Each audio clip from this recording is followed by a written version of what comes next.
నమస్కారం సార్. చెప్పండి. మీ పేరు? సుబ్బారావు. గత 5 ఏళ్ల ప్రభుత్వం మీకు ఎలా అనిపించింది? పోస్టులో వచ్చినప్పుడు చాలా బాగుంది అనుకున్నాం, కానీ తర్వాత మాకు సొక్కా లేపకుండా కొట్టారు, దెబ్బలు తగిలినాయి బాగా. అది వచ్చినప్పుడు బాగుందేమో అనుకున్నాం. ఎక్కడ రోడ్డు లేదు, ఏ రోడ్డుకు పోవాలన్నా రోడ్డు లేదు. వీళ్ళ స్థలం అన్నారు, సరే కొంతమందికి ఇచ్చారు, అది బాగానే ఉందనుకో. కానీ సెంటున్నర భూమి ఇచ్చారు, అందుట్లో ఏముంటుంది, ఎంత ఉంటుంది, ఎంత వస్తుంది, దానివల్ల రోడ్లు ఎలా ఉన్నాయి? అమ్మాయికి అసలు రోడ్డు గురించి చెప్పే పని లేదు. ఎక్కడా గుప్పడి మట్టి పోయలేదు, ఎక్కడా ఏమీ లేదు. వీళ్ళందరూ బళ్ళు కొనుక్కున్నారంట, రోడ్లు ఉండబట్టి కొనుక్కున్నారు. ఇది ఇంకో సంవత్సరం 5 సంవత్సరాలు వచ్చిందనుకో, ఎవడు బండి వాళ్ళు లోపల పెట్టుకోవాల్సింది. రోడ్లు పోవటానికి కూడా అవకాశం.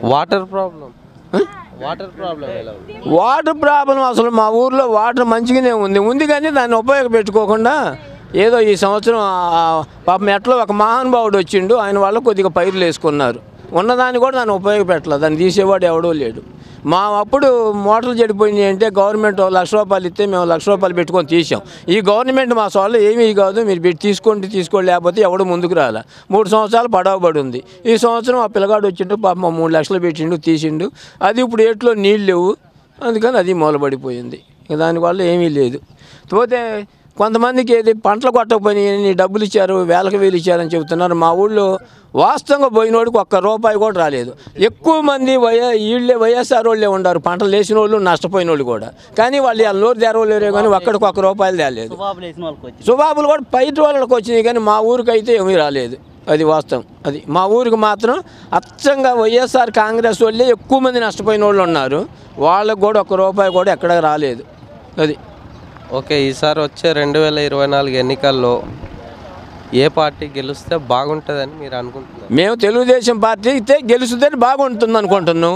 ఒకవేళ ఆయన కూడా ఇదే పరిస్థితి చేసింది అనుకోండి, మేము ఎక్కి మారుతాం. అది లోగడ చేసిన అనుభవం ఉంది కాబట్టి బాగుంటుందేమో అనుకొని ఇప్పుడు ఇది కావాలనుకుంటున్నాం. ₹100 గెలిచిద్ది. ఆయన కూడా దాన్ని నిలబెట్టుకోలేకపోతే ఇంతే మళ్ళీ పరిస్థితి మారుద్ది. అది ఇంకొక అవకాశం ఇస్తే బాగా చేస్తానంటున్నారు వైఎస్ఆర్సీపీ వాళ్ళు, దానికి మీరేమంటారు? ఇంకొక అవకాశం ఇస్తే బాగా చేసేది ఏముంది, ఓళ్ళలో ఎవడో బేరోళ్ళలాగా వెళ్ళిపోవటమే, ఇక ఏమీ లేదు. ఒకవేళ నీకు ₹2,000 కాదు, ₹2,000 ఇచ్చినా కూడా దానికి తగ్గ ఉపయోగం ఏంటి? ఆ రోజు ₹1,000 ఇచ్చిన సరుకులకి ఇవాళ ₹3,000 ఆ సరుకు రావట్లేదు కదా, ఏంటి ఉపయోగం? ₹105 కరెంటు బిల్లు ₹750 చేశాడు. ఇంకా దానివల్ల ఉపయోగం ఏంటి? ఇచ్చి మాత్రం ఉపయోగం ఏంటి? అవి కూడా కొంతమందికి వీళ్ళు ఉన్నారు, ఏది భర్త చనిపోయిన వాళ్ళు ఒంటరి మహిళ అంటారు. చంద్రబాబు నాయుడు ఉండగా వయసు ఏం చూడలేదు, ఒంటరి మహిళ అంటే ఇచ్చిండు. ఈయన వచ్చి 40 సంవత్సరాల వాళ్ళకే కానీ లేకపోతే లేవని చాలామందికి తీసేసిండు. అది మరి టీడీపీ ఓటింగ్ చాలా తక్కువ ఉంది అంటున్నారుగా, ఎలా గెలుస్తుంది? టీడీ ఓటింగ్ ఉంది, అదేం లేకం లేదు. కాకపోతే మాకు దొంగ ఓట్లు వచ్చి, తిరుపతి కనుక దొంగ ఓట్లు వచ్చి మొత్తం వేస్తే అదే పరిస్థితిలో ఇప్పుడు కూడా నేను గెలుస్తాను ఏందండి, దొంగ ఓట్లు తీసుకొచ్చి వేయించుకొని ఎట్టాగైనా సరే పోలీసు అంట మనకు ఉంది, అలా భారతోలి మనం వేయించుకుందాం అనుకుంటున్నాడు.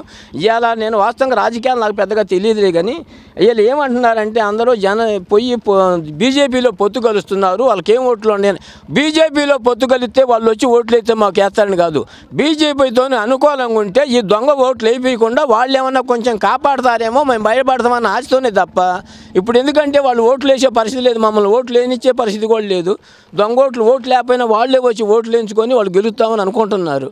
కానీ ఇది కొంచెం వాళ్ళ రక్షణలోనన్నా మన ఓట్లు మనం వేసుకోగలుగుతామన్న ధైర్యం తప్పితే బీజేపీ వాళ్ళు ఓట్లు వేసి మమ్మల్ని ఇస్తే వాళ్ళు వస్తే మేము వెళ్తాం, వాళ్ళు లేకపోతే గెలమని కాదు. న్యాయంగా జరిగిద్దేమో వాళ్ళు కనుకుంటే, ఎలక్షన్ న్యాయంగా జరిగిద్దేమన్న ఆలోచనతోనే మేము వాళ్ళతో పొత్తు కావాలని అడుగుతున్నాం. మా నాయకుడు అడిగినా కూడా అందుకే అవ్వచ్చు అనుకుంటున్నాం. అది అంతేగాని వాళ్ళు వచ్చి మమ్మల్ని గెలిపిస్తారని కాదు, వాళ్ళు అన్న నిలబడితే ఉంటుంది. ఆ రోజు తిరుపతిలో పోటీ చేసినప్పుడు బీజేపీ ఆమె పేరు ఏదో ఉంది, పోటీ చేసి మొత్తుకున్నా ఎవడెనలా ఓట్లు అన్నారు. ఇవాళ ఏమైంది, 6 సస్పెండ్ అయ్యారు. అలాంటి పరిస్థితి రాకుండా ఏంటంటే మా ఊళ్ళో ఓట్లు లేకపోయినా బయట నుంచి తోలుకొచ్చి చేద్దాం అంటే, మా ఊరు అక్కూరని సమస్య కాదు నేను చెప్పేది, వాళ్ళు మొత్తం మీద ఇట్లా ఎంచుకుందాం అని దొంగ ఓట్లు పెట్టి ఎంచుకుందాం, మన ఓట్లు మొత్తం మనం ఓటు పోలు కానివ్వకుండా చేద్దామని ఉద్దేశంతో తప్ప ఏమీ కాదు. ఇక ఇప్పుడు ఈయన సరే, ఇప్పుడు ఒకసారి ఒక సీటు కూడా రాకపోయినా కూడా ఇంకొకడే వదిలిపెట్టి వెళ్ళిపోయేవాడు లేదు. కాబట్టి ఆయనకి ఏదో చేద్దామని అభిప్రాయం ఉంది, దాంతో కూడా మళ్ళీ నేను ఒక్కనే కాకుండా ఏంతో కలిస్తే కొంత అనుబంధం చేద్దామని వస్తున్నాడు. కాబట్టి ఆయన కూడా ఏదన్నా మనకి చేస్తాడే అనే ఆలోచన జనంలో కలిగింది, దానికి తప్పు లేదు. ఎందుకంటే నాకు ఒక సీటు కూడా రాలే, వెళ్తాను మనకెందుకని వదిలిపెట్టి పోలేదు కదా. ఏమి రాకపోయినా సరే అప్పటి నుంచి ఇప్పుడు పోరాడుతున్నాడు కాబట్టి ఆయన కూడా కొంత చేస్తాడు అనే ఆలోచన జనంలో కొంతమందికి ఉంది కాబట్టి ఆయన్ని కూడా సపోర్ట్ చేయాలి అంటే ఇప్పుడు మన నాయకుడు సపోర్ట్ చేయాలంటే చేస్తాం.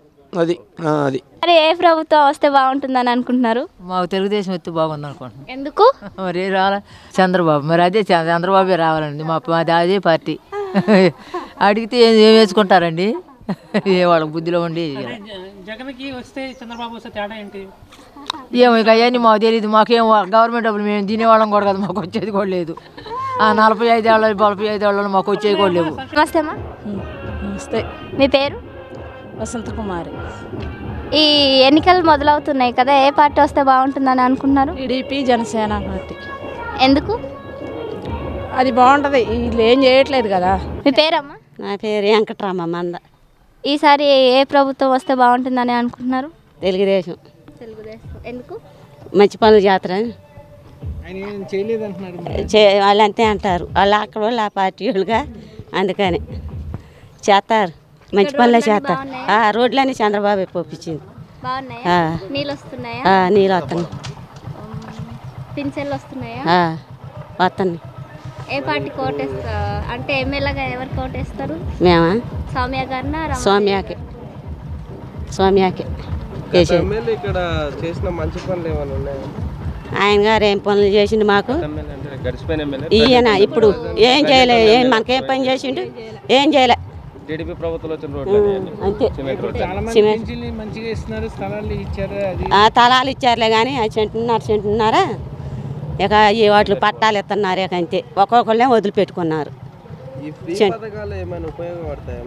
ఏమీ లేవండి.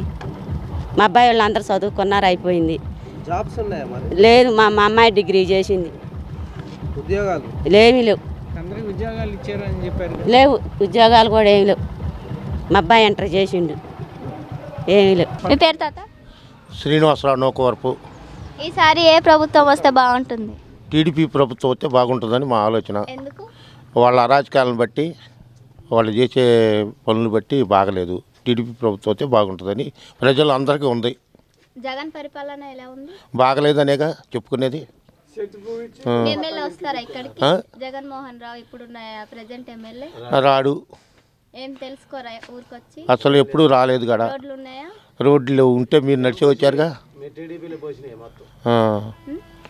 నీళ్ళు వస్తున్నాయా?